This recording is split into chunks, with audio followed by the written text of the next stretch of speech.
And hello, everybody. Welcome to FSU Coach Live. My name is Tim Baghurst, and today's special guest is Scott Garvis. He is a former athletic director and now has his fingers in many different pies. He runs podcasts, he consults, he does a lot of things. But Scott, thanks so much for joining me. If you wouldn't mind just telling us a little bit about your career history and how you got to doing what you're doing today. Yeah, thank you for having me on. First of all, I really appreciate it. It's an honor to be on the show, and I read much of your content on LinkedIn and on social media, and I appreciate what you're doing to educate our coaches. Because as we talked about when you were on our podcast a few weeks ago, the importance of educating our coaches and making sure they have the skill sets that we're going to make them successful, and then in the end make our student athletes successful. So thank you for everything you do. So just briefly about me, I was the son of a coach, and so from a very young age, I was on the sideline, on the football sidelines, on the edge of a wrestling mat. My dad coached for many years at the high school and collegiate level, so just grew up around sport, and loved it. After I graduated from high school, I actually wanted to be an attorney. That was kind of my plan. As I went through school, I got my degree in political science, and then kind of gravitated towards education, and got into and actually was a GA, a football coach for a few years, and then fell in love with coaching and got into athletic administration. Got my master's degree from Drake University in educational leadership, and then got another master's from the United States Sports Academy in athletic administration, and was at coached college football for 4 years, and then moved to a very small high school. I was head football coach, athletic director, head track coach, assistant basketball, dean of students, janitor on the weekend, did Saturday schools, kind of did jack of all trades, master of none. And then I moved to a much larger high school in Muscatine, Iowa, and was an assistant principal and athletic and activities director, and also did special ed administration. And then I moved to Burnsville, Minnesota, where I was a district AD up in the Minneapolis area. So I've kind of been all over the place. Then I was up in Minneapolis for a while, and then I went out to a private school out in Seattle, Washington, Eastside Catholic, and was a senior director of athletics there. And then we moved back to Iowa, where is home. Minnesota, Iowa is kind of home for me, and moved back here and been here for now 10, 11, 13 years now, and was the athletic director at Newton High School, and then most recently the athletic director at Ankeny Centennial. And as you said, made the leap over into the private sector here this last summer, and been driving all over the place, doing a lot of traveling, but have loved the opportunity to help athletic directors and coaches hone their skill. And just like we talked about last time, I've always considered myself a servant leader.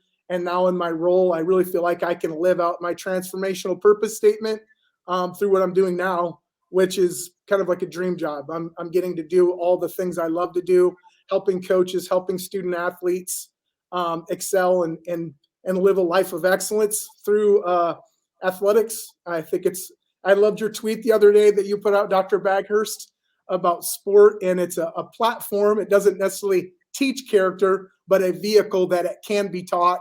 And again, that all comes down to the coaches having those skills to teach life lessons through sport. So that's kind of my 2-cent version of my career. And I've loved to be in this role now in consulting and working with digital marketing and working with some businesses.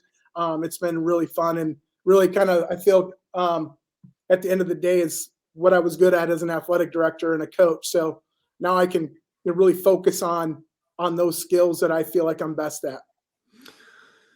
All right. Well, if anybody has a question for Scott, just put it in your chat box and we'll get it to him. One of the questions I was kind of planning on asking you is just this decision to walk away from full-time job, career, stability, health insurance, and take on what many would see as a risky thing, which is Yeah. starting your own business and running with it. Can you tell me a little bit about why you made that decision? You know, you have a Yeah. family, you Yeah. giving up that job security. Right. What was the impulse? So I don't know, it was an impulse. It was something I'd been thinking about for many years. And I think at the end of the day, obviously my wife, it made her very nervous. Sure. And yeah, I mean, you're kind of giving up all that safety and security that comes with working, in a school district. But I just felt like um, I got to that point in my career. I was like, I really want to go out and help other athletic administrators, other coaches, and hopefully, what I've learned throughout my career can help someone else. Um, and there's at when I first started, it was a little bit scary, but I just everything has been worked out really well. Like honestly, I think through a 25-year career in athletics, you just develop a network, and I've gone to that network and worked with a lot of those people I've worked with in my role as an athletic director. And again, at the end of the day, I don't really feel like I'm a salesperson, or I'm just out trying to help people. And that comes in a lot of different areas. So I've worked with some startup companies that are kind of focusing on sport. I've worked with a lot of trying to connect schools and businesses to help them kind of develop some relationships that are going to be mutually beneficial. So schools need funds, businesses need a platform to brand and market. And so I've been working with a lot of our high schools throughout Iowa with Varsity Bound, and that's been a great blessing for me. So yeah, I was at the Wisconsin Athletic Director Convention this last week with Todd and Aaron, my podcast co-hosts, and we did a couple presentations out there. So I continue to go out and try to, educate and again, still for me, I still learn from others, which is great. And I always tell everybody, if I'm not out still learning and growing, then I need to find something else to do. And Mm. I continue to find things to learn and grow from in all my interactions with athletic directors and coaches throughout the country. So you walk away from the full-time job, you start the small business. How do you decide? And the reason I'm asking this, I think there are other people out there who would Yeah. be interested in doing the same. So if you've been out there doing it, let's learn from you so that maybe we don't make the mistakes that you might have made. Yeah. Networking, as you mentioned, is a big part of that. You have to have that network. You just mentioned you go to clinics and conferences Yeah. as a speaker, and that allows you to reach new people.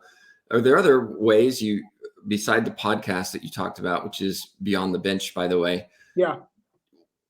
What other ways do you use to really market yourself and reach people who you otherwise wouldn't maybe reach from a face-to-face interaction? Yeah, so I think, obviously the podcast has been very beneficial, and I've met a lot of athletic directors from across the country through our podcast, but speaking at the conventions. And then obviously LinkedIn has been something I've been on for a long time now. And that has allowed me to form a lot of connections with athletic directors and businesses throughout my career that I've had the opportunity to consult with. So social media obviously has been huge for me in this new venture. And the more I can continue to share ideas and get my brand myself. I know if anybody's had the opportunity to listen to Dr. Scott Grant, he really talks about how you brand yourself and how you brand. Now with the name, image, and likeness for our student athletes in college, I think that even brings that more to the forefront, and how important that can be if you're deciding to jump to that next level and get out of the school route and getting into the private sector. There's so many things that I learned from being an athletic director that I took with me.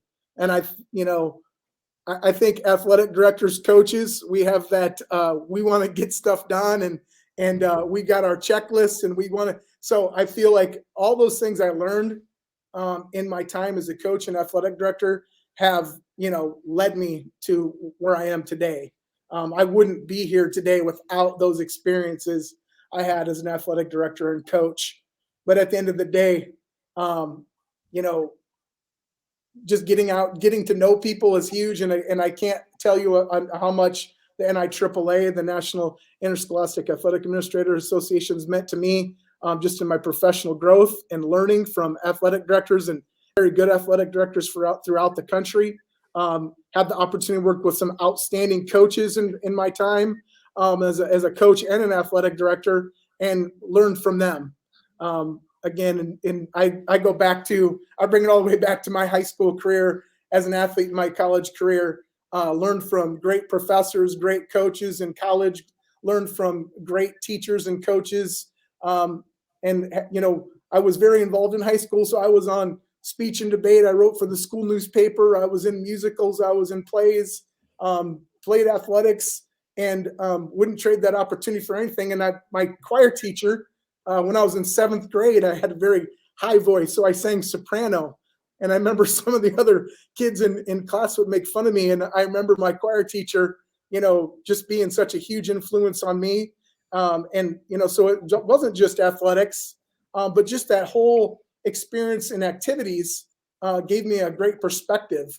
And as an athletic and activities director at the high school level, I feel being involved in many things in high school gave me a really good perspective on what that high school experience is all about.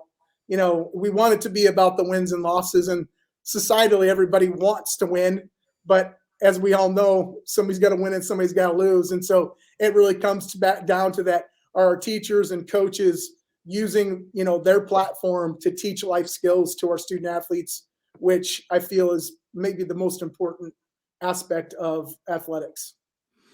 Question in the chat box from David, and says, can you share a situation where you've made an impact on a program, obviously without revealing too much about the program itself? Sure. Talk about a success story.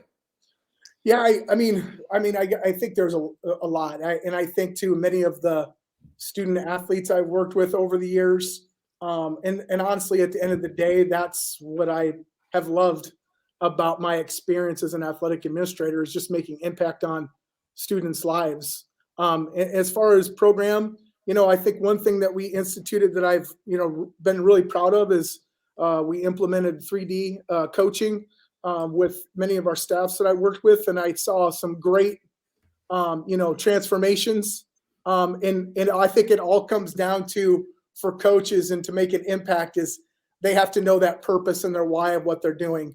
And at the end of the day, through the hiring process, through our evaluation, through our professional development, if we have, you know, our core values really at the center of what we're doing, I think that makes a huge difference. So I feel like wherever I've been, I've tried to, you know, be student-centered, be athlete-centered, and really try to make it about, you know, education-based athletics versus it all being about the trophies and the medals and all that stuff. Because I wouldn't have done that for 25 years had I not felt like there was a bigger why than winning a state championship.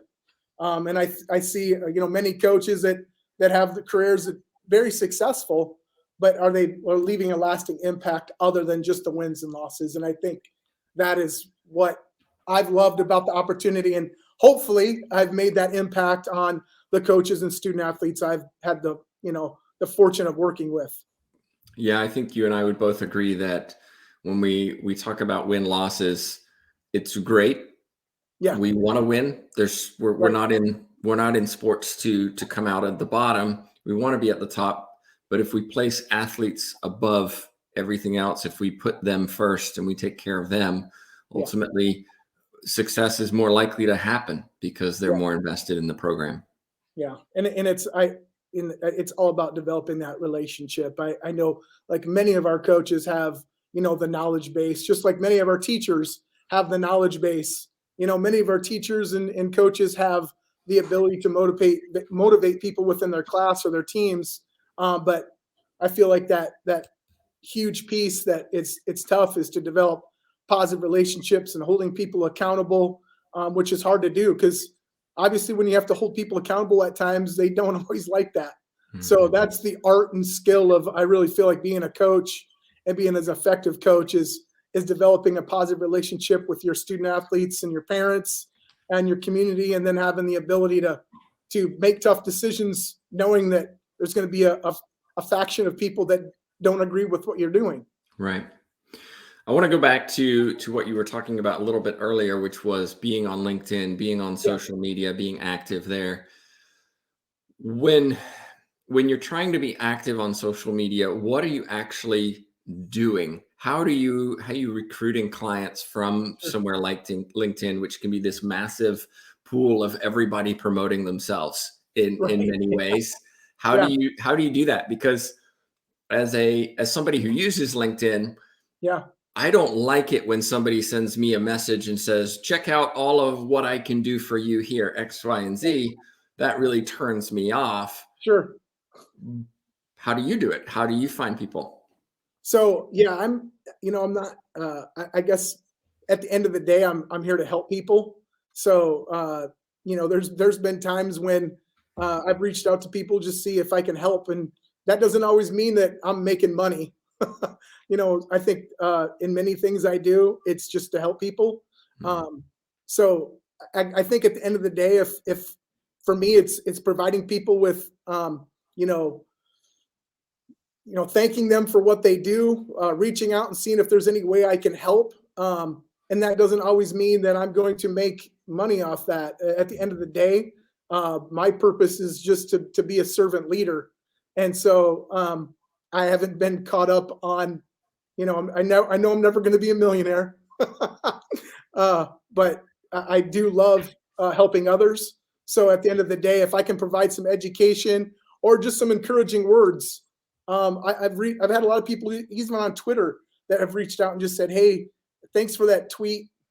Thanks for this piece." I had an athletic director reach out to me this summer, and it was kind of when I was kind of in that mode, like, okay, what am I doing here? How am I going to do this? And he reached out and said, "Hey, I just want to let you know I took some of the information that I reached out to you on Twitter about, and I implemented it at my school, and now we have actually made enough money where we don't have to charge our kids to come to the games. All of our kids can come for free."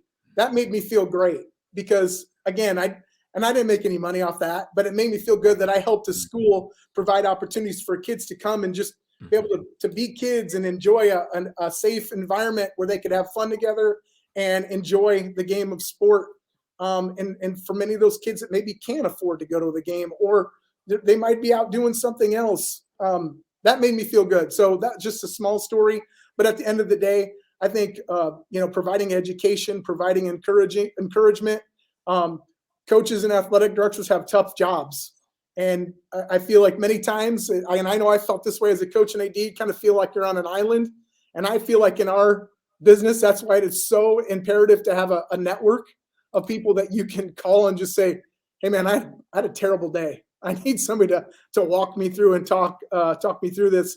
What made me think about that really, Dr. Baghurst, was our conversations about, how, and you've made a great point on how schools need to bring in outside resources for our coaches and administrators to learn and grow and have somebody to just talk with. I think that's really important. So if I can serve in that role for coaches and athletic directors, again, I'm here to help. And I always tell people, if we need to figure out money, we can figure that out. But at the end of the day, I just want to help coaches and ADs become better. I've got a question in the chat box in just a minute, but I want to ask one more question about this social media, because you find a lot of clients through that. You network a lot with that. How do you switch it off? How do you switch off the fact that you work for yourself, and so your brain is always thinking about this? It's not a 9 to 5 where you can walk away on a Friday evening and be done till Monday. Sure. Again, it has all come down to me is just sharing good information. And at some point, I feel like I read an article on Forbes magazine, and this has been kind of my strategy, is like, I'm going to help people with a lot of things that I feel like we're not going to take a lot of time for me. And then when they do maybe have a big project or something that they need a lot of help with, they could reach out to me because I've built a level of trust and I've built up a relationship and a rapport with that person. So when they do have those big projects or things that they are going to spend money on anyway, hopefully they'll reach out to me. Yeah, that's not really what I get Okay, what you're saying. My question is sure. really, how does Scott turn it off Oh, so okay, I that got you you. can have time with family, Oh, yeah, not yeah. always be thinking about your job? And I, as an athletic director and a coach, I feel like that hasn't really changed for me. I feel like an athletic director, you're on 24/7. Mm, You're Saturday, Sunday, you got tournaments, mhm. you've got, a bus breaks down, you've got a team traveling and something happens. I feel like you're on all the time. So I don't know that that's really changed for me. And maybe that's why it's been probably a good transition. But I also now in this role have a little bit more flexibility in my time because I create my schedule. Mm. It's not, games and other things that create my schedule. I create my schedule. So I've loved the fact that I've been able to attend my kids' games, Mhm. and have time, maybe probably more time for me, outside of my athletic director coaching role, just because I have some flexibility now. Question in the chat then from Omar. He says, entering a new role as an AD or coach or really any leadership position in an organization, how do you overcome the organization's resistance to change? Yeah, that's a Great great question. question. Yeah, that's a great question. And I think there's got to be some there's got to be obviously everybody has issues, and I think for me in my role when I stepped in was developing a relationship with our coaching staff, developing relationships with everybody in our organization, and then finding out what people felt were some things that we needed to change, and that was reaching out to student athletes, reaching out to staff, reaching out to coaches. Wouldn't be any different than in a business. What things do you think are going well? What things do you think we need to change? And then coming up with a plan to then execute, making some changes. And obviously, there's always different perspectives within an organization that, you know, this faction might think that this is an issue. Another faction thinks this is an issue. And at the end of the day, I feel like through professional development and creating a culture is very, important in that also. So not just me developing a level of trust with our coaching staff or with our organization, but also bringing everybody else together. And I felt like for me, in my role as an athletic director, our professional development was a great platform for me to kind of still kind of coach and lead some of those discussions and talk about what can we do to improve, how can we make our student athletes experience better, and again, and then leading our organization and our team to a strategic plan, leading them to their transformational purpose and their why. I feel like that is my role and maybe my most important role, as an athletic director or leader. But then through that, it's okay, am I hiring the right person? Am I using my core values? Am Mhm. I using our mission and vision for our school to put the right person in place? I can't just hire somebody because they won 12 state championships. Well, you could. But you could, but at the end of the day, I want to hire somebody who maybe has won 12 state championships, but then still shares, our purpose and our mission and our vision for what that department means. And sometimes, you know, the best coach isn't always the right fit. I was just speaking at our Iowa High School Athletic Director Association. We did our coaching evaluation course this past weekend, and I was speaking, and the best coach isn't always the right coach, or maybe it's whoever's says that this coach has this more many wins than this person, but this person's the best fit. And I think that comes down to, for you, what have you placed your value on? Is it the relationship? Is it the student athlete, or is it the trophies in the case? And for me, it's always been about creating an environment for our student athletes to be successful and putting our kids in a position to be successful, but then also putting the right coach in place or the right people in place to make sure that we have a great culture. And that's hard right now because we do have such a shortage of coaches. And sometimes there's been interviews where I was like, I had to just keep looking. I had an interview, I didn't find the person that fit what we needed, so we kept looking and looking, and it took forever. And I had a group of people that were like, hey, you need to get this hired. I'm like, I know, and I want to get this hired, but I want to make sure it's the right person. and the right fit. Because at the end of the day, if you're bringing in people that don't share your mission and your vision and your core values, it's probably not going to work, or you're going to run into issues. I agree 100%. And changing a culture in an organization takes time. And Yes. it is, we want to go in and we want to fix things immediately. Right.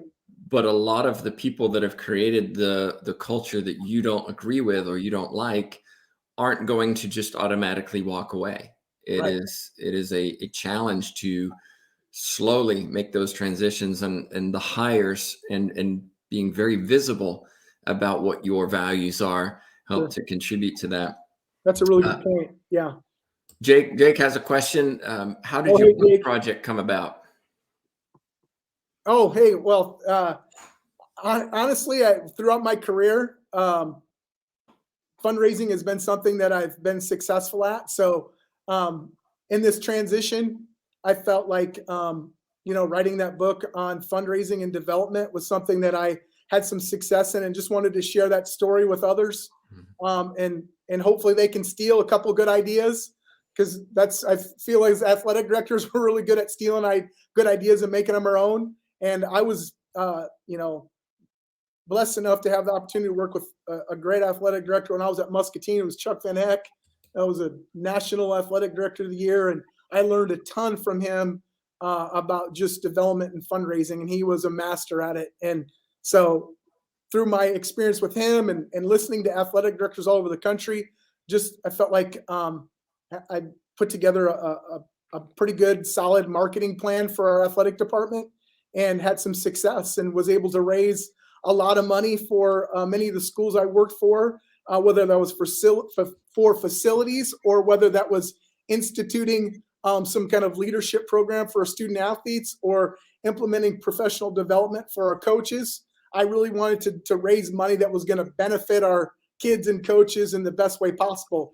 And so, and I'll link this back to what we just talked about in creating culture, is I was reaching out to our coaches, our student athletes, our community, our administration. What do you feel like we need to improve upon to be better? And many of that was, creating leadership opportunities for student athletes. Well, that costs money. Creating great professional development for our coaching staff, that costs money. Creating great facilities for for our student athletes and our community, that costs money. So I really felt, compelled that fundraising was going to be very important within my success and our school success, because at the end of the day, we needed to raise money to provide these opportunities for our coaches and kids. So it really lent itself to that. When I was up in Minneapolis, the school I worked at, we basically got a block grant, and then we had to come up with the rest of the money. So a huge part of my job was to create corporate sponsorships, to create opportunities for us to raise money through our alumni, through corporate sponsors, through donations. So I really felt like through that opportunity also, I learned a lot. And the difference between being in a large, suburban area versus being in a very small town, there's some differences there. And I feel like I had the opportunity to be at a very small school, kind of a medium-sized school, and a very large school. And so fundraising works different in every community, and not everything always fits. So I just, had the opportunity to now write that book, and felt like I could share some of my experiences, and hopefully others can learn from it. And how do we get hold of this book? It's on Amazon. You can just go over in the search, put Scott Jarvis, and you can pull up my book, Athletic and Development Fundraising Strategies for Athletic Directors and Coaches. Okay. Last question for me, looking at your experiences as an AD in particular, you've worked with a lot of coaches, you've seen a lot of coaching, good and bad. Yep. Can you give maybe 2 or 3 pieces of advice for coaches who are looking to improve? Yeah, I think, number one, I just feel like you need to love your kids, love your student athletes. I think that's probably the biggest. And I wrote an article a while back, and I really talk about coaching and the foundation of love. And I talk to our coaches about this often, is, when we love something or we love someone, we're willing to do whatever it takes for them to be successful. So, we talk a lot about love, and some people might think that's corny. Some people might think it sounds weird, but at the end of the day, I think our coaches just need to love our kids. I think with that, with loving our student athletes and caring for them, I think a lot of great things happen. Doesn't necessarily mean they're going to win a state championship, but it's a huge foundation. I talk about in my article too, I talk about many times when I talk to kids that have gone on and been very successful, they don't talk, when they come back to their reunions, they don't talk about the wins and the losses. They talk about how their teammates and their coaches made them feel and what things that they did for them to help them be successful. So it was never really about the wins and losses. And that's why I loved your tweet the other day, Dr. Baghurst, was that it's about that platform. And I think athletics is an incredible platform to teach, the skills that I feel as coaches that we need to, but it doesn't always happen that way.